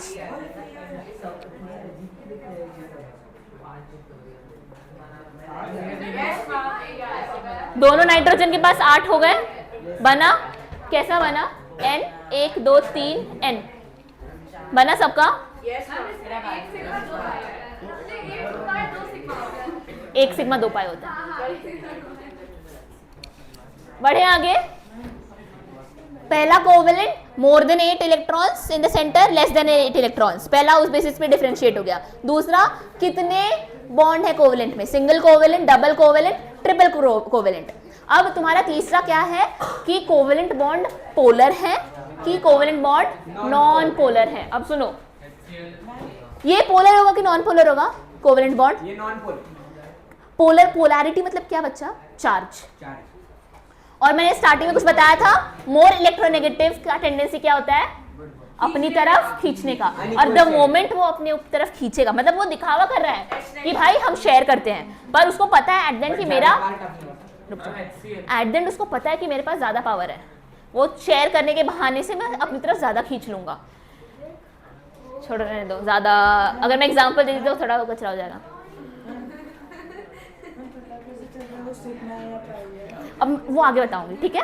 बट मैंने जब आप जब आए नहीं थे ना, तब मैंने बताया था अगर सिंगल है तो इंडिपेंडेंटली सिर्फ सिग्मा एग्जिस्ट कर सकता है, और अगर डबल है तो उसमें 1 सिग्मा 1 पाई होगा, और अगर ट्रिपल है तो 1 सिग्मा 2 पाई होंगे। आगे बताऊंगी मैं सिग्मा और पाई, ठीक है। सब लोग इधर है मेरे साथ। मैंने क्या बताया था पोलर नॉन पोलर में कि एलिमेंट्स जब इलेक्ट्रोनेगेटिव ज्यादा होते हैं तो अपनी तरफ खींच लेते हैं, और द मोमेंट वो अपनी तरफ खींचेंगे उनके ऊपर डेल नेगेटिव चार्ज आएगा। जो खींचे, इट इज लाइक कि जो लेगा उसके ऊपर नेगेटिव चार्ज होता है, जिसने सुनो मेरी बात, जिसने दान दिया उसके ऊपर पॉजिटिव आएगा, जिसने लिया उसके ऊपर नेगेटिव आएगा। तो जो खींचा अपनी तरफ उसके ऊपर डेल नेगेटिव चार्ज आता है, पार्शियल नेगेटिव चार्ज। और जिस बेचारे से खींचा गया है, मतलब वो चाहता नहीं था कि मैं दान करूं, पर उससे दान निकाला जा रहा है, उसके ऊपर डेल पॉजिटिव चार्ज आता है। इधर दोनों नाइट्रोजन है, दोनों के पास सेम इलेक्ट्रिकल न्यूट्रलिटी है, दोनों में से कोई भी एक दूसरे से चार्ज खींच नहीं सकता है, तो ये वाले नॉन पोलर हैं। क्लोरीन Cl2 कैसा होगा, polar non polar, non polar ही होगा। दोनों, हाँ मतलब दोनों सेम हैं, तो दोनों के पास सेम इलेक्ट्रोनेगेटिविटी है, तो दोनों में से कौन अपनी तरफ खींच सकता है, कोई भी नहीं, सेम इक्वल इलेक्ट्रोनेगेटिविटी है। O2 में भी कोई भी नॉन पोलर है। सबको समझ रहा है नॉन पोलर मतलब क्या, पक्का। अब मैं एग्जांपल लेती हूँ पोलर का।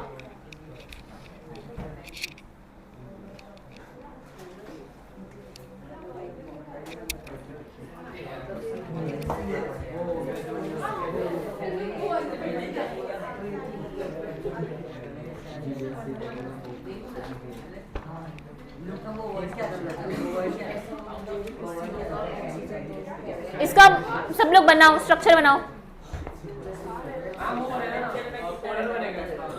बनाओ तो बनाओ।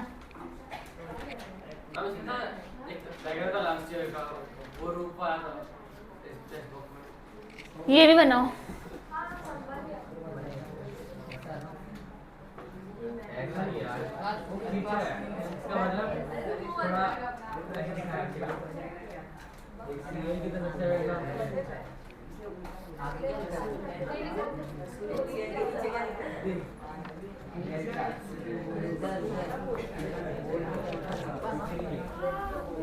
बना सबका,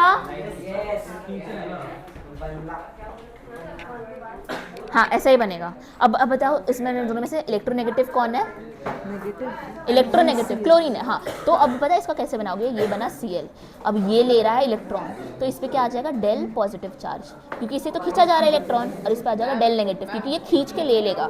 डेल इज पार्शियल, क्योंकि ये पूरा नहीं जा रहा ना बच्चा, है इसके पास में।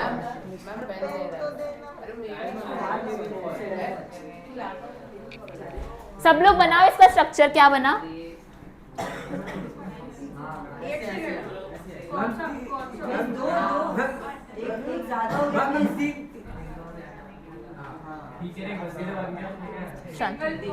अब इसका तुम अगर बनाओगे तो एरो उधर होगा, क्योंकि क्लोरीन है इलेक्ट्रोनेगेटिव ज्यादा एलिमेंट, ठीक है। तुम्हारा मोस्ट इलेक्ट्रोनेगेटिव एलिमेंट कौन है पूरे पीरियोडिक टेबल में? Second most electronegative, oxygen. Very good. तो फ्लोरीन इज द वन जो हमेशा खींचेगा, और उसके बाद ऑक्सीजन, उसके बाद क्लोरीन आते हैं, फिर ब्रोमीन, आयोडीन, ऐसे सीक्वेंस में आ जाएंगे, ठीक है। तो एरो उधर मतलब कि वो एक्चुअली शेयरिंग रही है बट वो खींच रहा है, ठीक है।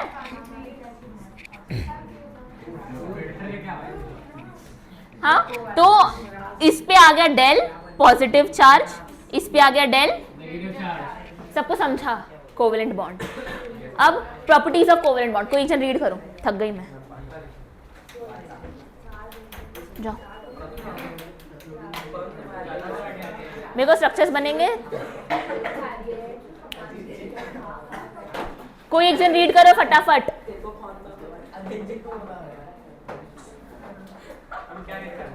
कोवेलेंट बॉन्ड की properties,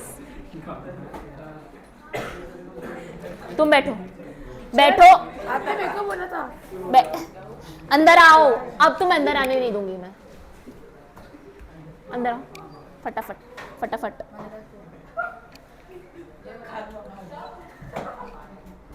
Under normal conditions of temperature and pressure, these exist as gases or liquids of low boiling point. This is due to the fact that very weak forces of attraction exist between discrete molecules. Some exist as soft solids if their molecular masses are high, with the exception of few which रुक जाओ, क्या है इसमें?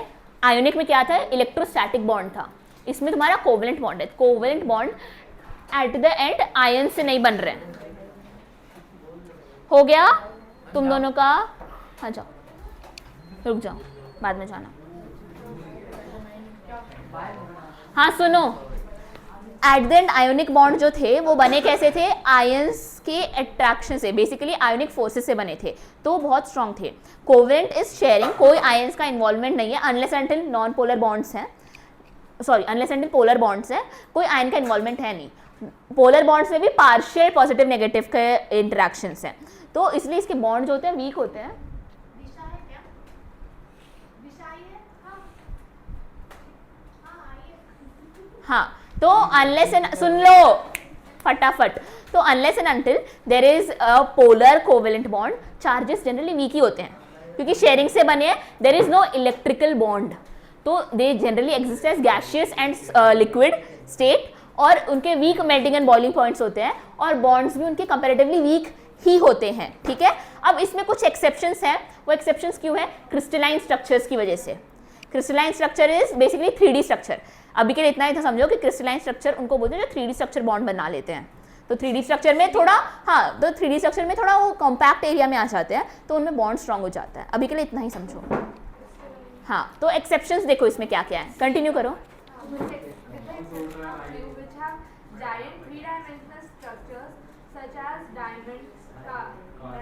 Carbonium,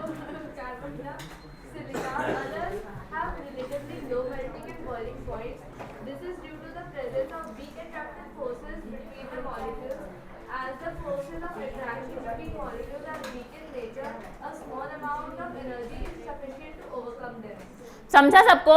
exception कौन है? Diamond, silica, ये सारे तुम्हारे एक्सेप्शंस हैं। क्यों एक्सेप्शन है? क्योंकि इनका क्रिस्टलाइन 3D स्ट्रक्चर फॉर्मेशन होता है इनका, इसीलिए।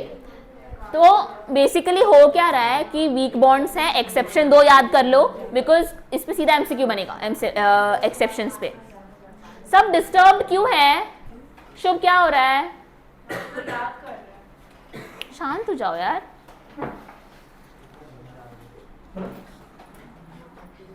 Continue. In general, covalent bond In general, covalent substances are bad conductors. Covalent substances are bad conductors of electricity. Substances which have polar character like HCl in solution can conduct electricity. Covalent solids have giant molecules, are bad conductors since they do not contain charged particles or free electrons. अच्छा सुनो, electricity कौन conduct करा रहा है? पहली बात ions, polarity आई, electricity conduct होगी। जो जिसमें पोलैरिटी नहीं है, पोलैरिटी मतलब चार्ज नहीं है, चार्ज मतलब आयंस नहीं है, कोई कंडक्शन नहीं होगा। तो इन जनरल पूरे के पूरे तुम्हारे कोवेलेंट बॉन्ड के जो भी मेंबर्स हैं पुअर कंडक्टर्स हैं। क्यों? क्योंकि चार्ज नहीं है, अनलेस एंड अनटिल तुम्हारे पोलर कोवेलेंट बॉन्ड है, यानी कि HCl है अगर, तो वो कंडक्ट करा सकता है, बट बाकी कोई भी कोवेलेंट बॉन्ड तुम्हारे कंडक्ट नहीं ही कराएंगे इलेक्ट्रिसिटी कंडक्ट। समझा? पहला प्रॉपर्टी क्या थी? Low melting and boiling point. तुमको पता है तुम्हारे हाथ की इतनी ज़्यादा रेंज में हो। हाँ, पहला कि उनमें क्योंकि आयनिक बॉन्डिंग नहीं है, नॉर्मल कोवेलेंट बॉन्डिंग है, तो weak boiling and melting point है। एक्सेप्शंस है जिनके 3D स्ट्रक्चर्स होते हैं, क्रिस्टलाइन फॉर्म होते हैं। नाउ कंडक्शन ऑफ इलेक्ट्रिसिटी उनमें ही होगा जो पोलर है अगेन, और जो नॉन पोलर है उसमें कोई कंडक्शन नहीं होगा। ठीक है, अब नेक्स्ट पॉइंट पढ़ते हैं, पढ़ो।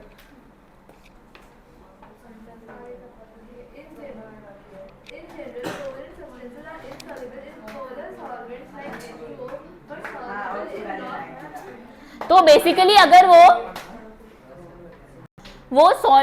सॉल्युबल होते तुम्हारे नॉन पोलर सॉल्वेंट्स में, बेंजीन हो गया, CCl4 हो गया, इसमें पोलर में तुम्हारे कोवेलेंट बॉन्ड्स मिक्स नहीं होंगे। पोलर मतलब कौन? पानी। पानी में कोवेलेंट बॉन्ड वाले मॉलिक्यूल्स सॉल्युबल नहीं होते हैं। CCl4, benzene, these are your non polar solvents जिसमें सॉल्युबल होंगे covalent bonds.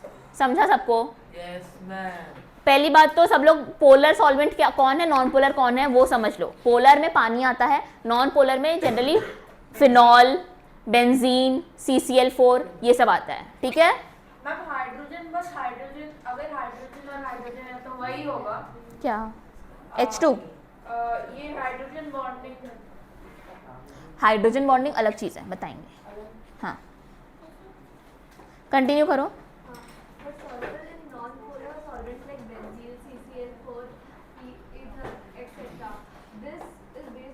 Like dissolves like, यानी कि नॉन पोलर है क्योंकि सारे कोवेलेंट बॉन्ड, इसीलिए नॉन पोलर में ही मिक्स होंगे।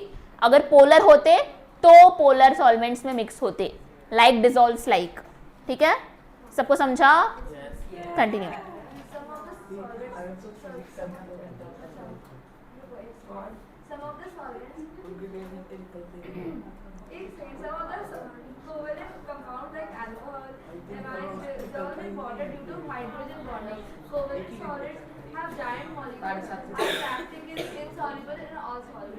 दो बेसिकली क्रिस्टलाइन स्ट्रक्चर्स जो हैं वो तुम्हारे पोलर सॉल्वेंट हो, नॉन पोलर सॉल्वेंट हो, कुछ भी हो उसमें सॉल्युबल नहीं होंगे क्योंकि जाइंट स्ट्रक्चर्स हैं। समझा?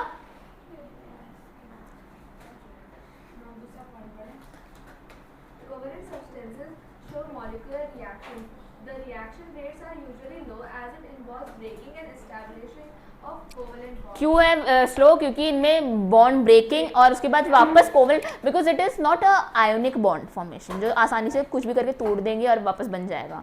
अट्रैक्शन वैसा होगा नहीं है वैसा, इसलिए they are very difficult to break and make the bond again.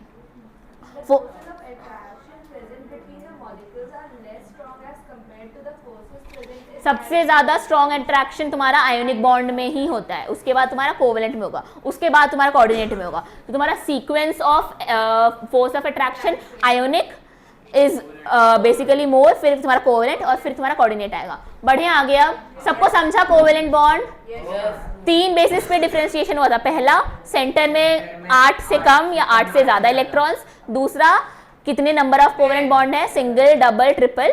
तीसरा, पोलर है कि नॉन पोलर है। विथ एग्जांपल सबको समझ गया पूरा कोवेलेंट बॉन्ड? किसी को कोई डाउट है? बढ़े आगे। Hydrogen bonding is a 3D type of bonding जो पानी में होता है। Molecules between 2 different molecules having hydrogen भी बनता है। It is not just between, हाँ, it is not just between hydrogen, it can be between hydrogen of 2 different molecules also. समझा? बढ़े आगे कोऑर्डिनेट बॉन्ड पे। कोऑर्डिनेट बॉन्ड का एग्जांपल है तुम्हारा ये,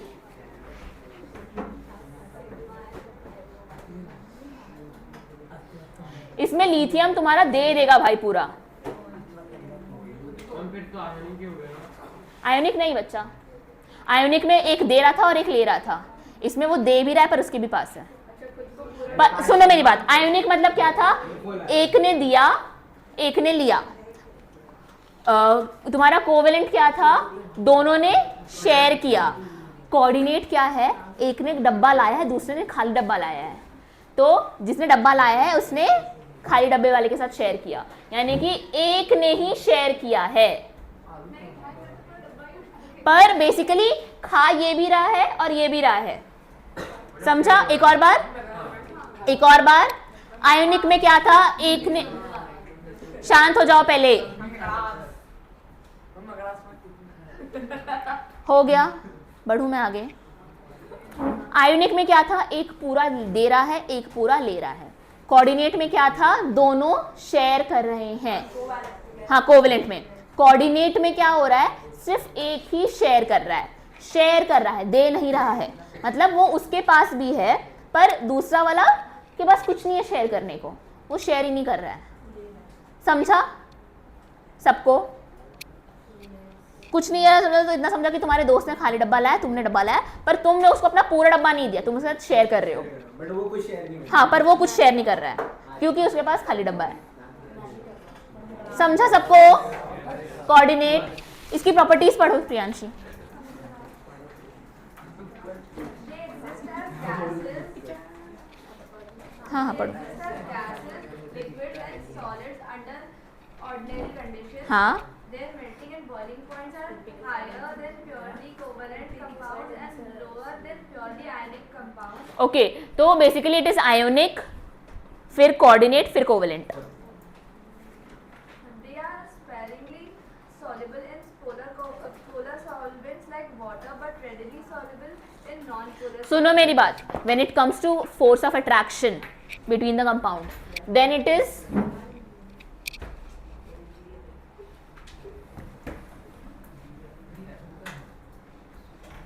फोर्स ऑफ अट्रैक्शन की बात आएगी तो आयोनिक में सबसे ज्यादा है, फिर कोवेलेंट है, फिर कोऑर्डिनेट है फोर्स ऑफ अट्रैक्शन में।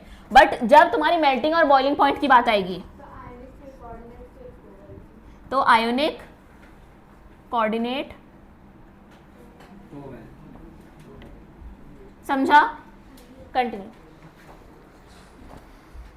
They are as stable as the covalent compounds. The addition compounds are, however, not very stable. It is also a strong bond because the paired electrons cannot be separated easily. ये भी strong ही है comparatively. Like covalent compounds, these are also bad conductors of electricity. The solution or fused mass do not allow the passage of electricity. ये भी क्या है, इनमें भी कोई इलेक्ट्रिसिटी नहीं है। हाँ, बेसिकली सॉलिड, बेसिकली इनका सोल्यूशन फॉर्म या इनका सॉलिड फॉर्म कोई भी कंडक्ट नहीं कर रहा है। आयोनिक में लिक्विड कर रहा था और कोवेलेंट में पोलर कोवेलेंट थोड़ा फिर भी कर रहे थे। कोऑर्डिनेट में ना ही सॉलिड कर रहा है, ना ही तुम्हारा लिक्विड फॉर्म कर रहा है। They undergo molecular reactions. The reactions are slow. Bond rigid है, डायरेक्शनल है। बॉन्ड इज जनरली और डायरेक्शनल बॉन्ड, हम आगे देखेंगे डायरेक्शनल बॉन्ड क्या होता है। The compound बाहर चले जाओगे थोड़ी। containing the compounds containing coordinate bond possess high values of dielectric constant. Dielectric constant physics वाले सर से पूछना क्या होता है, इसे प्रेजेंट करते हैं। फिजिक्स वाले सर से पूछना डाइलेक्ट्रिक कांस्टेंट क्या होता है, ठीक है?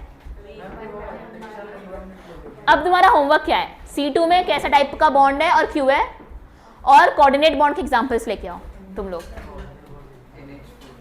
चलो, वैलेंस बॉन्ड